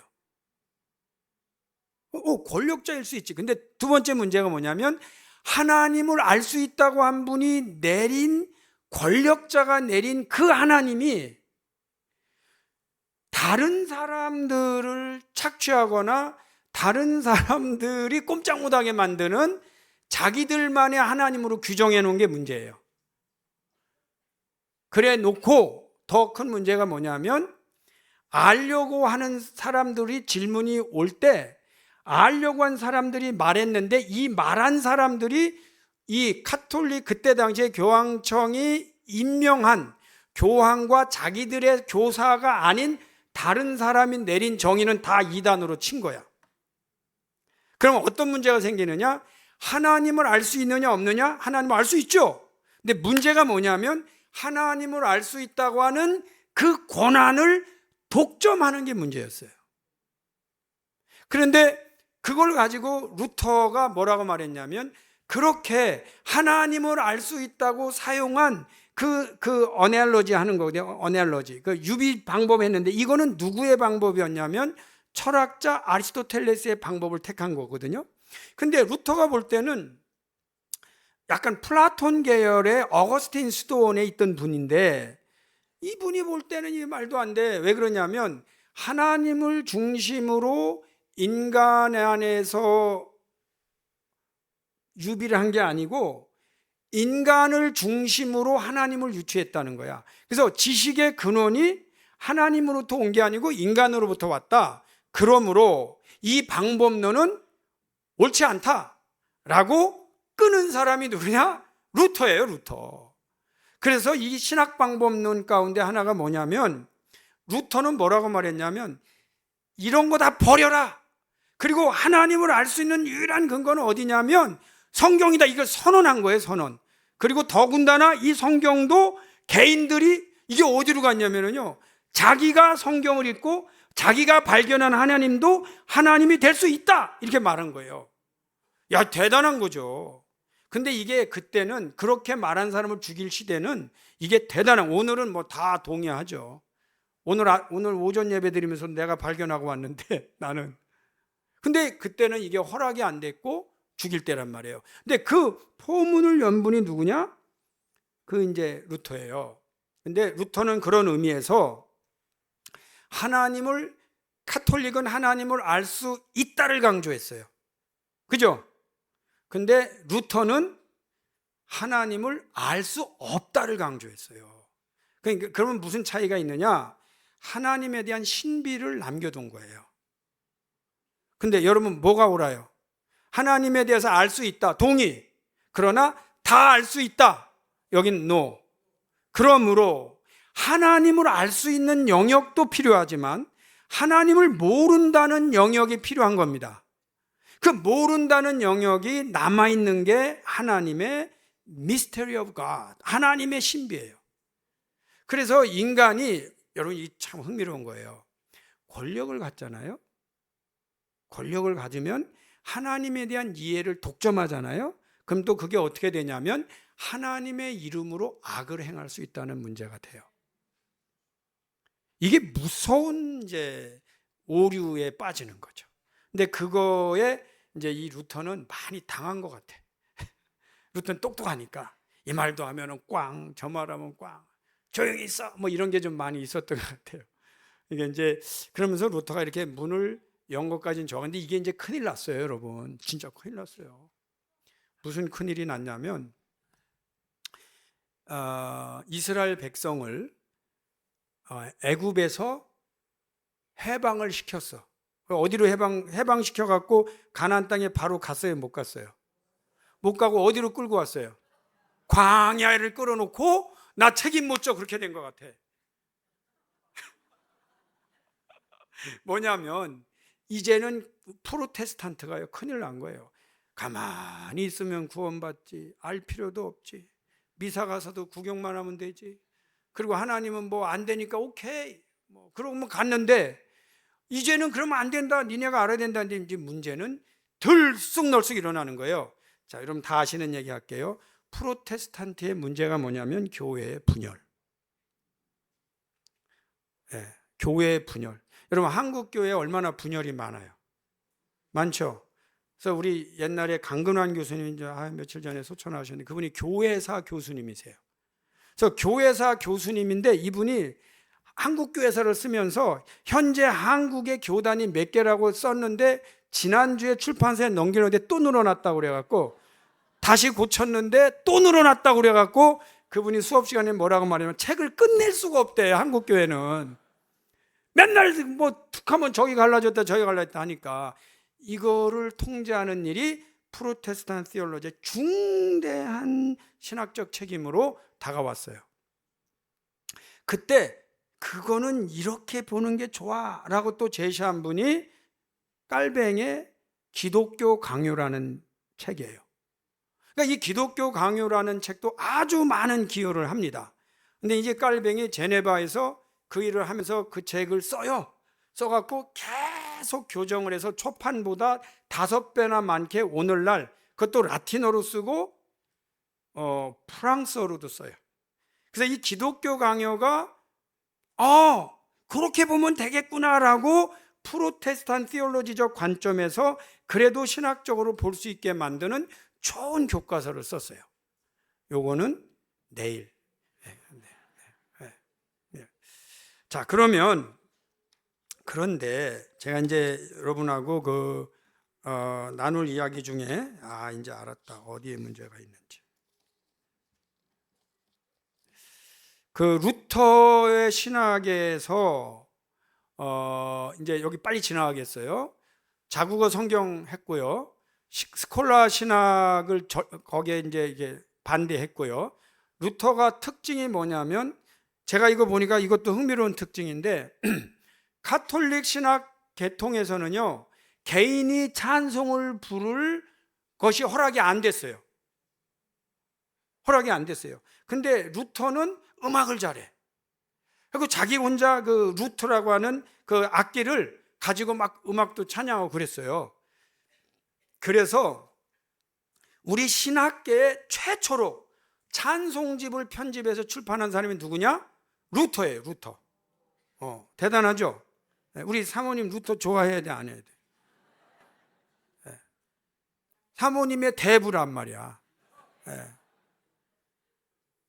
그런데 이거를 보고 저 독일어권에서는 찬송집이 있지 않냐? 근데 영어권이 없는 거예요. 200년 동안. 그만큼 이게 이제 늦어. 그런데 이거를 독일어를 배워서 독일어 찬송가를 영어로 번역해서 최초로 영어권에 찬송집을 편집해서 낸 분이 누구냐? 웨슬리예요. 존 웨슬리란 말이에요. 그러니까 또 이분도 알아야 돼요, 몰라야 돼요? 이건 언제 한다고요? 셋째 날. 그러니까 찬송. 근데 흥미로운 게 뭐냐면은 깔뱅도 또 찬송을 불렀더라고. 그래서 제가 여기다가 찬송집 출판이라고 이렇게 쓴 겁니다. 인간은 의인이며 동시인데 이제 하나님을 알 수 있냐, 알 수 없냐는 이 부분인데 이 부분이요, 이 루터 신학을 이해하는데 굉장히 중요한 포인트예요. 이게요, 자, 여러분 우리가 왜 하나님을 알 수 없을까요? 이 재밌는 질문이에요. 왜 우리가 하나님을 알 수 없을까요? 루터는요, 제가 이제 나중에 루터의 장점 말하는데 루터는요, 정말 제가 루터 좋아하는 게 솔직해. 루터는 아주 솔직해요. 그래서 뭐 루터가 이런 말까지 해요. 신부 혼자 사는 신부님에게 여성 집 보는 분을 맡긴다는 것은 장작불에 기름을 갖다 놓는 거다. 뭐 이렇게 표현해요. 예, 예. 그리고 루터가 나중에 결혼해요. 루터가 이제 결혼하는데 이분은 참 특이한 분이 뭐냐면 개혁을 해놓고 수도원 자기 출신 수도원 해방운동을 해요. 해방운동. 수도원 폐쇄. 다 없애는 거예요. 근데 거기까지는 maybe 오케이. 근데 또 하나가 뭐냐? 수녀 결혼시키는 운동을 해요. 진짜 재밌어요. 그래갖고 수녀들을 또 다 결혼을 시켜요. 근데 문제는 그 수녀 중에 하나가 특이한 게 이 수녀가 좋다 그러면 거기서 노하고 또 여기서 좋다 그러면 또 이 사람이 노를 하는 거예요. 하나밖에 안 남았어. 그러니까 이제 그 루터가 또 신경을 많이 써서 어떻게 좀 보내야 된다. 그래갖고 이제 친구한테 부탁을 했어요. 루터 친구한테. 그래서 이제 드디어 선을 보러 갔는데 보니까 이게 또 이 수녀가 보기에 마음에 안 들어. 근데 마음에 안 들다고 하면 되는데 뭐라? 내가 이런 사람하고 할 바엔 차라리 루터하고 하겠다. 이렇게 이제 뱉은 거예요. 근데 이제 친구가 갔다 와서 야, 또 안 됐어. 근데 이 제키가 뭐 이런 사람하고 할 바엔 뭐 당신하고 하겠다. 말도 안 되는 소리 하고 앉았다고 해놓고도 남자라. 그 밤에 그럼 난가? 해갖고 한 게 이제 그 사람하고 사는 거예요. 예, 그 사람하고 사는 거예요. 예. 남자는 어쩔 수 없어. 그리고 나서 이제 뭐 자녀도 낳고 이렇게 살아요. 그런데 이제 너무 어려우니까 딸이 또 죽었어요. 예, 죽어. 병 들어서 이제 죽고 그러는데 난 루터가 참 그 인간적으로 마음에 드는 게 이제 죽기 전에 물어봐요. 너 죽으면 하나님 나라 가는 거 알지? 네, 알아요, 아빠. 또 너 죽으면 또 나도 이렇게 나중에 가서 만나는 거 알지? 네, 알아요. 그래 놓고 나중에 루터가 뭐라고 말하냐면 딸이 죽으면 하나님의 나라 가는 거 딸도 알고 나도 알지만 마음이 이렇게 슬픈 건 웬일이냐? 이렇게 말하는 게 나는 참 신앙의 핵심이다. 그 인간의 한계, 그거를 이제 이렇게 말하는 부분들, 이제 그런 게 루터에게 발견이에요. 근데 그런 아주 뭐라 그럴까, 아니스트한 거, 솔직한 거, 이제 그런 것들을 루터가 말을 하는 부분들이 있는데 이분이 볼 때 왜 하나님을 알 수 없느냐 이거예요.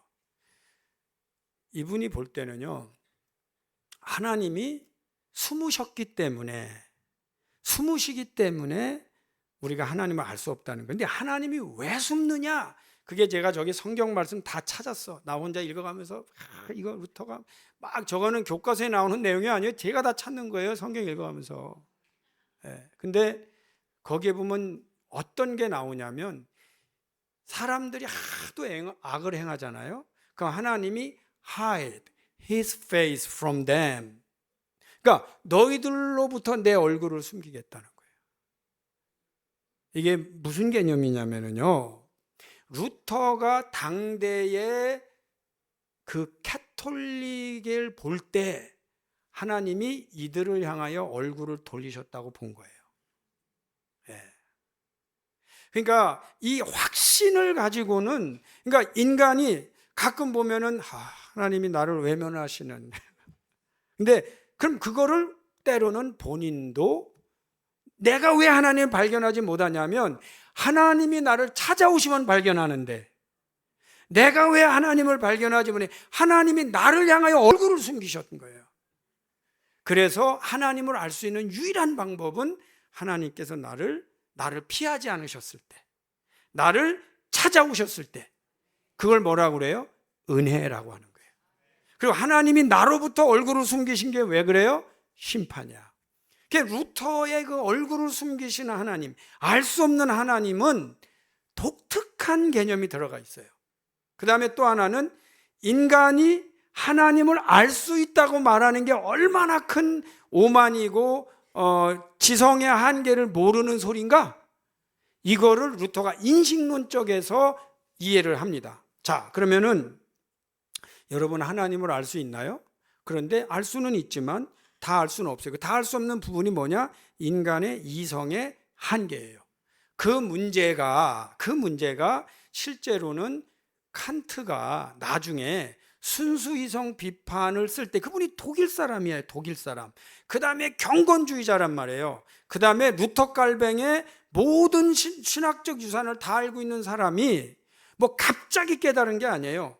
이거는 당연한 거예요. 그 얘기를 평생 동안 그 독일 그 철학계를 보면서 이 부분은 정확히 할 필요가 있다 하면서 내린 게 뭐냐면, 우리가 이성적으로 하나님을 알 수 없다는 얘기를 하는 거죠. 그게 이제 칸트 이전의 신학과 칸트 이후의 신학과 칸트 이후의 신학과 그 이후의 신학은 뭔가, 요거는 내일 우리 목사님들하고 할 내용입니다.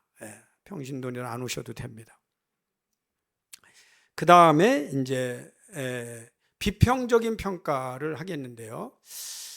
이분은 제가 볼 때는 첫째, 카톨릭을 개혁했지만 예배 형식이나 교회 조직은 카톨릭적 기반 위에서 세웠기 때문에 카톨릭의 영향을 완전히 벗어나지 못한 면이 있다 하는 거고요.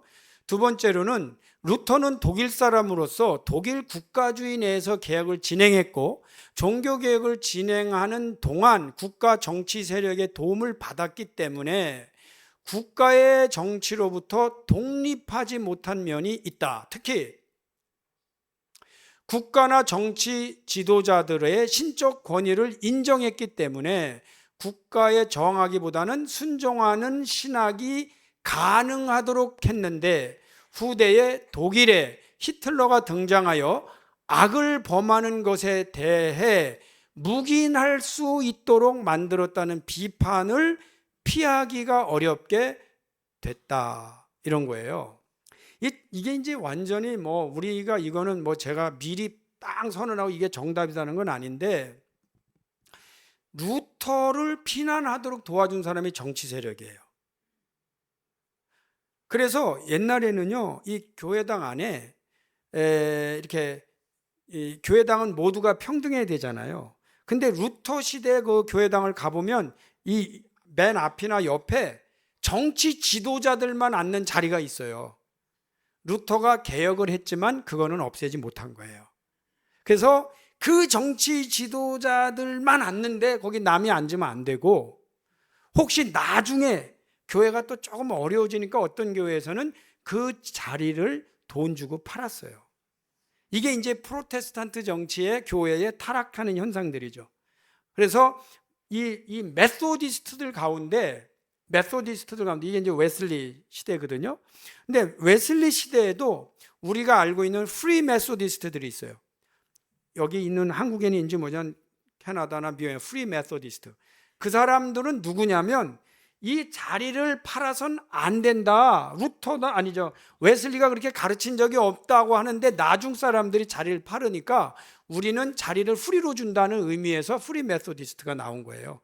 그 사람들도 의롭다고 나온 거죠. 그만큼 이 자리가 정치인들의 권위가 작용할 때인데, 문제는 그 사람을 피신시키고 그 사람을 보호해주고 그 사람이 마지막까지 먹고 살도록 성을 공급해 준 분들이 다 정치권이에요. 그래서 이 루터는 어떤 생각을 가지고 있느냐, 제가 독일 사람이라는 표현을 쓴 이유가 있어요. 이 독일의 민족주의와 루터는 뗄래야 뗄 수 없는 관계가 있는 거죠. 그럼 우리는 한국 사람 아니에요? 근데 이거는 굉장히 깊은 신학적인 문제라 이번에 논하기는 어렵습니다. 이게 뭐 간단히 말하면 그거예요. 우리가 한국인이면서 과연 우리가 한국을 침범하는 사람을 사랑하면서 전도할 수 있는 이런 문제예요. 그러니까 이거를 다 극복한다고 말하는 건 굉장히 어렵다는 거죠. 근데 문제는 그 나라가 침략이라는 강권력을 가질 때 우리는 어떻게 할 거냐는 문제거든요. 그러니까 결국은 루터도 독일의 보호를 받았는데 이게 어디로 갔냐면 국가교회로 간 거예요. 그럼 여러분, 국가교회는 뭐냐? 여러분, 교회가 종교개혁 하기 전에는 교회를 통치하던 데가 어디예요? 교회거든. 그게 기독교예요. 그 교황청이. 그러니까 기독교가 기독교를 지배하도록 하던 거를 끌어다가 국가가 교회를 지배하도록 만들어 놓은 거예요. 이건 잘았나? 이게 바로 한계예요. 이게 바로 한계죠. 그래서 오늘날도 독일은 국가교회 스테이트 처치라는 게 뭐냐? 국가에서 그냥 월급을 받고 국가와 이 교회가 직결돼 있어요. 국가에서 관리를 한단 말이에요. 근데 우리 미국은 안 그래요. 그걸 유럽에 간 사람들이거든 다. 그래서 미국은 국가교회를 거부한 지역이 미국이에요. 거기에 전도받은 게 한국이에요. 그래서 한국은 국가교회가 없지만 유럽은 국가교회 형태로. 지금 영국이 그래요. 그 다음에 프랑스는 아니고 그 다음에 이제 독일도 그래요. 그러니까 이 국가교회 형태의 뿌리는 또 어디 있느냐? 루터에게 있어요. 근데 그 국가가 이제는 그 유대인들을 죽일 때 이 루터는 복음과 율법을 너무 믿음 언론 하다 보니까 복음과 율법을 극단적으로 이제 이건 복음이야, 이건 율법이야 나눴어. 근데 율법주의자들이 누구냐면 유대인들이었거든요. 그래갖고 루터 신학 안에는요 어쩔 수 없이 엔티세미티즘이라고 하는 반유대주의가 들어가요. 그러니까 루터주의의 반유대주의가 들어가 있는 국가교회가 히틀러가 나와서 유대인을 죽인다고 그러니까 오케이, 뭐 우리는 모르는 척하고 있을 테니까 알아서 하시오. 이게 이제 그 사일런한 그런 이제 그러니까 묵인, 조용한 침묵을 한 것은 동조한 거다라고 나오는 굉장히 큰 책임이 또 그렇다고 큰일 났으니까 당신 회개 이렇게 하기는 어렵지만 그 뿌리에 그런 게 있을 수 있다 하는 얘기를 하는 거예요. 루터는 솔직하고요. 루터는 겸손하고요.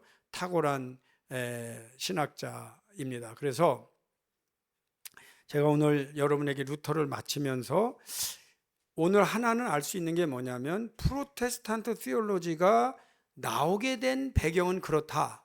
근데 되게 좋기 때문에 이해는 하지만 마치 조직도 안 된 데다가 그냥 사람들을 해방시켜서 던져놓은 것과 같다. 그러므로 지금부터는 누군가가 일을 해야 되는 시대를 맞이했다.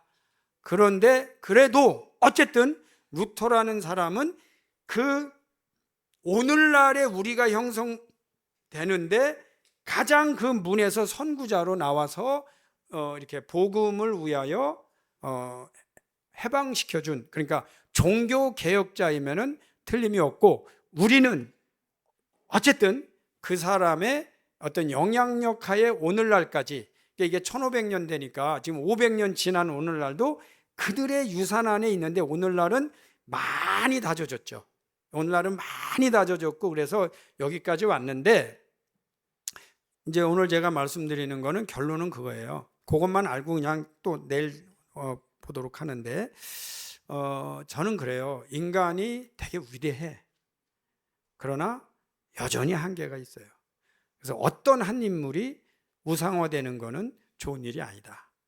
그러나 그분들로부터 배울 건 배우고 교정될 건 교정되고 우리에게 주어져 있는 오늘날의 역사는 우리에게 달려있다. 그분들에게 의존하면서 여전히 나는 뭐다 이렇게 하는 것보다는 현재 내가 할 일은 뭔가를 찾아내는 작업은 끊임없이 이제 어쩔 수 없이 우리는 그 일을 하도록 부름받은 프로테스탄트들이다 하는 말씀으로 마치겠어요.